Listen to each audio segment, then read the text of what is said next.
What's going on, YouTube? Lorenzo here. We are less than 24 hours out from the Sand Hollow Olympic Triathlon in Utah.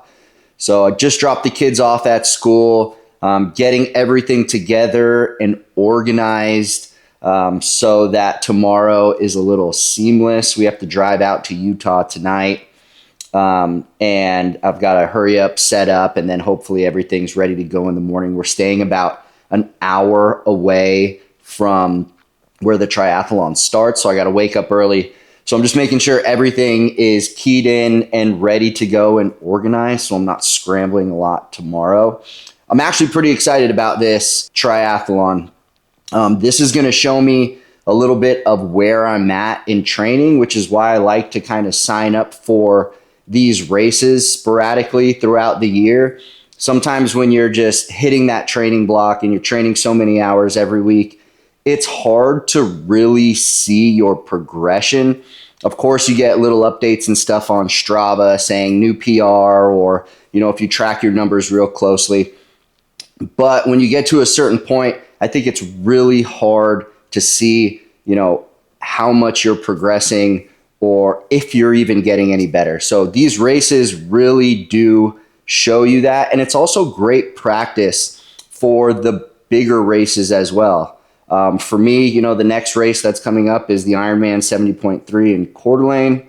And then after that, I have the full Ironman in Sacramento, California, where I'm going to be giving everything I have to try to get a sub 10-hour Ironman on that. So this is great practice.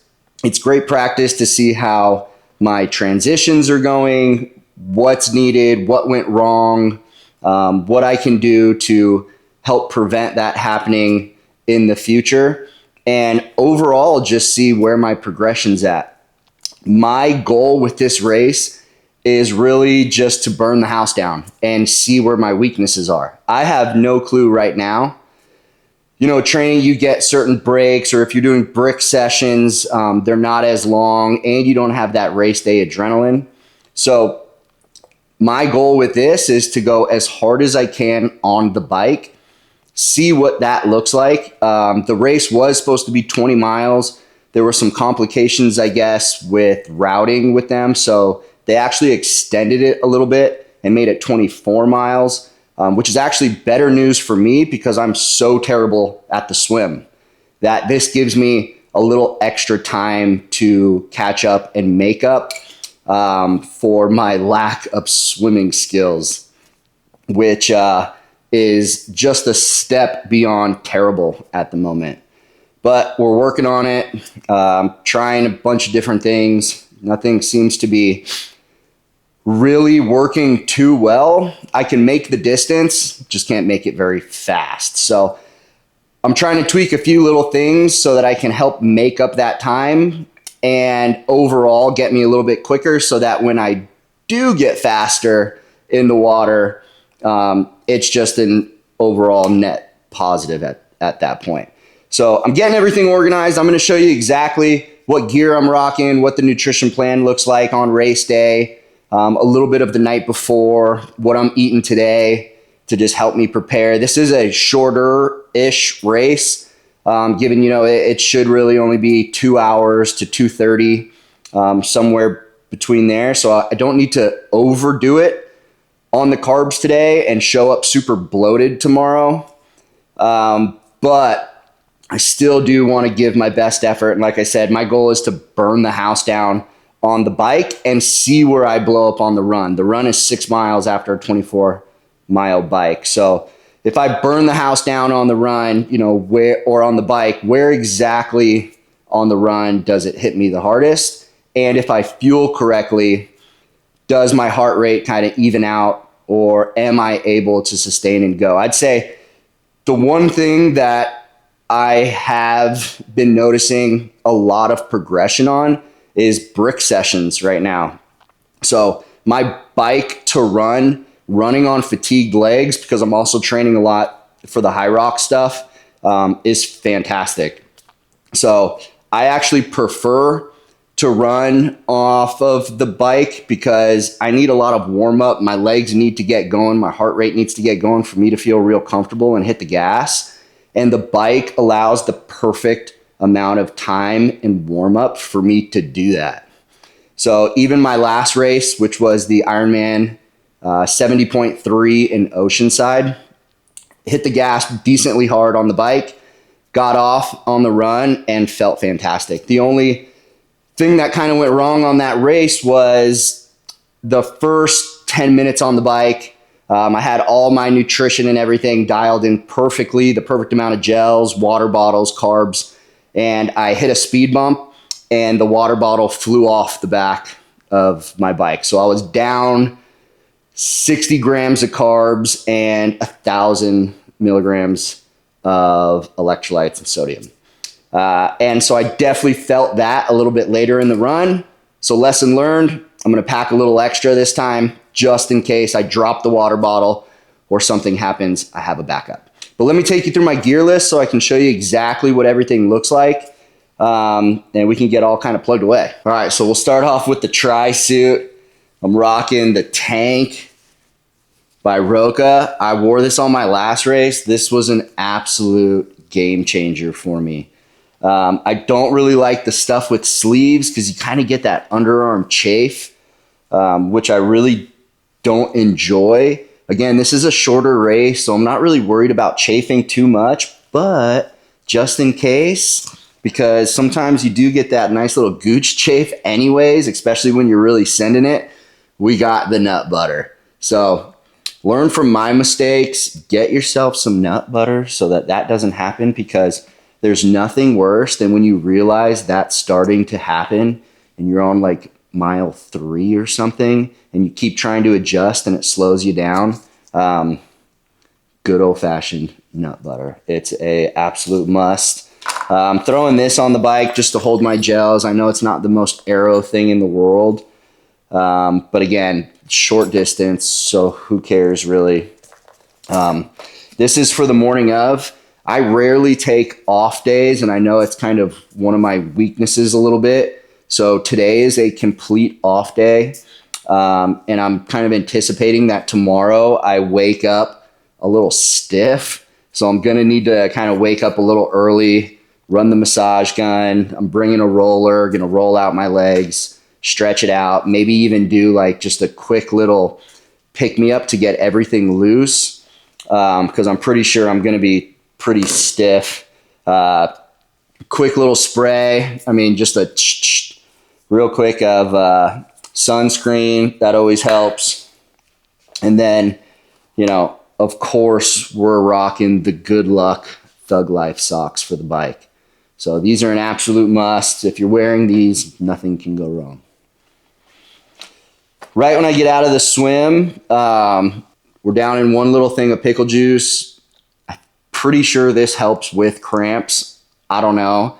I've been using it, haven't had a lot of problems with cramps. I do think cramps are kind of a combination of two things. One is either lack of fitness, if you're getting real bad cramps, especially in like stomach area and stuff like that.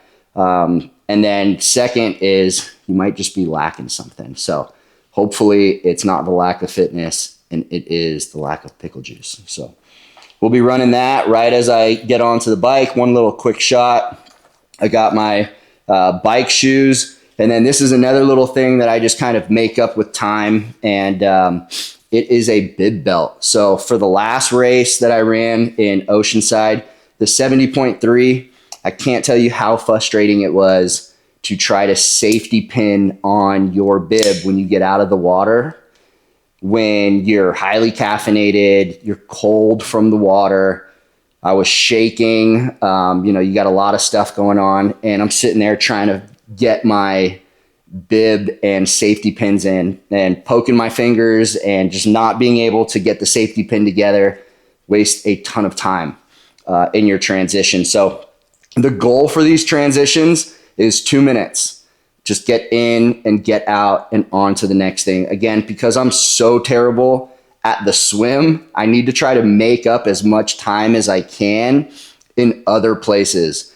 And the low-hanging fruit there is transitions. You know, it's going to make a huge difference between a 2-minute transition and a 5 or 6 minute transition if you do it twice, right? 4 minutes for both transitions versus, 10 or 12 minutes when guys sit down, put on their shoes, tie them, they're pinning up their bibs, all of that stuff. So all the little things is the help I need. I'm sure the guys who are much quicker swimmers and stuff don't have to concentrate on that stuff as much as I do, but I'm trying to make up as much time as possible. Now on to the run stuff. Again, once we get back to the transition, quick shot of another thing of pickle juice. Try to save me for the run and cramping. Again, I'm going to try to send it on this one. I want to try to keep my pace per mile under 7, which I don't know if I'll be able to hold it the entire time, given that the real goal is to go as quickly as possible on the bike to see where I blow up on the run. But I think that will be a really good idea of where I need to work, whether I'm able to hold that pace on the bike or I blow up on mile 3. Whatever it is. So now I need to dial it back on the bike a little bit. So another shot of pickle juice. I don't want the cramps to creep in so I can honestly see where I'm at. I got an extra pair of socks. And then again, I've got the lock laces. So I've got to throw these on as well. That way I don't have to tie my shoes. Saves me about a minute. But again, I'm doing everything I can to make up for the swim. One day I'll get better at it. And then I don't like to stop. Especially on these shorter races, I'd like to just keep going. So I've got the water bottle I'm going to hold. I know a lot of people don't like to do this and they like the aid stations.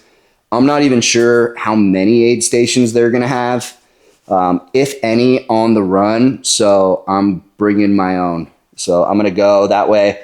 I don't have to stop momentum. I can just push through. I know a lot of people can just push through the 6 miles without needing much. I'm not that guy. So I need some water. I need some electrolytes, especially this is in St. George and we're in May. So I'm guessing it's going to be a tiny bit hot. It's in the morning and it's a shorter race. So I doubt it's going to be too bad, but you never know. So I've got the water bottle handy. We're going to put electrolytes in there. I've also got a little thing of ketone IQ. I'm going to smash this right before the swim. So my swim kind of setup is a little different. About 30 minutes out, I do one simple scoop of the amino energy. It's only 50 milligrams of caffeine, and it's just going to get the blood flowing. So my goal there is to 30 minutes out, one quick scoop of the amino energy, and just go on a half-mile run. Get my blood flowing. I don't want the first time my heart rate spikes to be in the water. So I want to get a nice little warm up going beforehand and try to help with that fight or flight response that a lot of people get, including me, the first, 10 minutes in the water. So I found that if I just get my heart rate going a little bit before I get in and start swimming, it helps a lot with that. So that may be a little trick for a lot of you guys as well. So I'm going to do a quick little hit of caffeine, go for a little run, one little drop of sweat, something like that, get the heart going, get the legs moving, get the body feeling good. This is first thing in the morning, and that helps a lot. The second thing I do, and might be the PEDs of triathlon, is nerd clusters. So I definitely don't down this whole bag.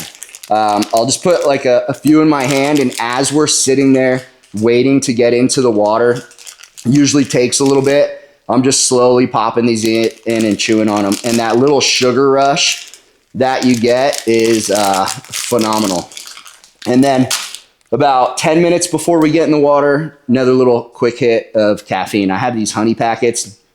This is another 50 milligrams of caffeine. So altogether, I'm in 100 milligrams of caffeine, and this is 20 grams of carbs plus probably another 20 from the Nerds clusters. So that's 40 grams. It's perfect. That's right where I want to be for the swim. This is right under a mile swim. It's 0.9. So that'll last me until I get out of the pool. Got earplugs. I've actually never worn earplugs swimming before. So I have a friend that swears by them and says it helps with that weird drunk feeling when you get out of the water, how everything's kind of moving and shaking and you're trying to get your wetsuit off and you feel a little drunk. He swears. So I'm going to wear earplugs for the first time. I'll let you know how it goes. And then we got the Synergy wetsuit. Again, it's just the tank. Water's not going to be too cold. Even if it was, I'd still rock the tank wetsuit. I like my arms to be free, and I really don't like that suffocation or claustrophobic feeling that I get from these wetsuits. So these tank wetsuits are the real deal. All right, so game day nutrition is actually pretty simple. My goal is first thing in the morning for breakfast, I get in about 100 grams of carbs. I do that through 2 scoops of this creamer ice by Elevate. This stuff is amazing. At this point, this may be one of my favorite foods of all time. This stuff is so freaking good. I look forward to it. It's like dessert. So I'll actually have the same thing tonight, probably around 6 or 7, depending on what time we get to Utah. As my last meal as well. So I'll do this and then 2 bananas and a tablespoon of honey. And then I'll start my pre-swim stuff with, the caffeine, carbs, nerds clusters. And then as far as it's going to go on the bike is pretty simple. The goal is to get in around 120 grams of carbs. Within the hour, it's going to take me to finish the bike ride. So I do have an extra bottle just in case I need it or anything happens. And the extra bottle is going to be the G1M Sport with caffeine. So it's going to serve a couple of different purposes. One, in case I'm feeling a little down or I need that pick me up from caffeine, I have it ready. I also have caffeine in some of my gels. But if I need a little extra for whatever reason and I don't want to commit to a full 100 milligrams of caffeine like I have in some of the gels, then I can just take a little squirt of the G1M Sport. This is the bottle that needs to be consumed completely for the bike leg. So that's going to be 2 scoops of the G1M Sport. So it's going to have a total of 700 milligrams of sodium and 40 grams of carbs, and that's in this. And then I've got the Science and Sport. These are actually my favorite, just the neutral ones. And what I found between these and the Martin gels are the easiest on my stomach, and knock on wood, I haven't had any problems with these. So these are usually my go-to for race day because, again, they have been trial tested over and over, and up to this point haven't had any problems. So this has 40 grams of carbs in it. I've got another Martin gel. This has, I believe this is 20 grams of carbs, and then 100 milligrams of caffeine. So I'll take this halfway through the bike, and then I've got another one that I'll take at minute 45, which is just a regular Martin gel, 20 grams of carbs. I have an extra here. This is the Beat It Sport. I'm hoping to not have to use it. If for whatever reason I am feeling a little depleted for whatever reason, I have it there. So between these 2, that should be good enough to, really burn the house down on the bike. And then the run, as soon as I get from out of the transition, it's time to hit another Martin gel. This has 100 milligrams of caffeine. So that should last me caffeine wise for the entire race. So it's a total of 300 milligrams of caffeine. That's usually all I really need. If it's a longer race, I may kind of edge it up to 400, but I don't want to hit the caffeine too hard because I feel like it does lead to a little bit more cramping if you hit it too hard. I know a lot of guys, they're up in like the 700-800 range, which is insane to me. I just haven't built up that tolerance yet. So I got one of those, and then I'm going to just carry this with me just in case I need it. One gel. Again, it's only 6 miles, so not too shabby, but just in case I need it, or I drop my water, or whatever the case may be, I've got another Science and Sport 40 grams of carbs in my back pocket, ready to go. And that's pretty much it for the nutrition stuff. Gonna get this all packed up, loaded in the truck, and then we're gonna pick the kids up from school and head out. All right, we are race day. We got in a little later than I expected last night, and I totally forgot about the time change here. So I had to deal with that. Running on probably an hour and a half, 2 hours of sleep. But it is what it is. It is race day, and there's no excuses today. Luckily, it's a little bit of a shorter race, so I am just unstiffening the legs while I'm enjoying some breakfast. We got 2 scoops of cream of rice, 2 bananas, and a big tablespoon of honey, all equaling around 100 grams of carbs. This seems to be kind of my sweet spot for game day. We're about 2 hours away from the start. I have an hour drive ahead of me. So I'm gonna send this down and then put some air in the tires and get after it. Wish me luck.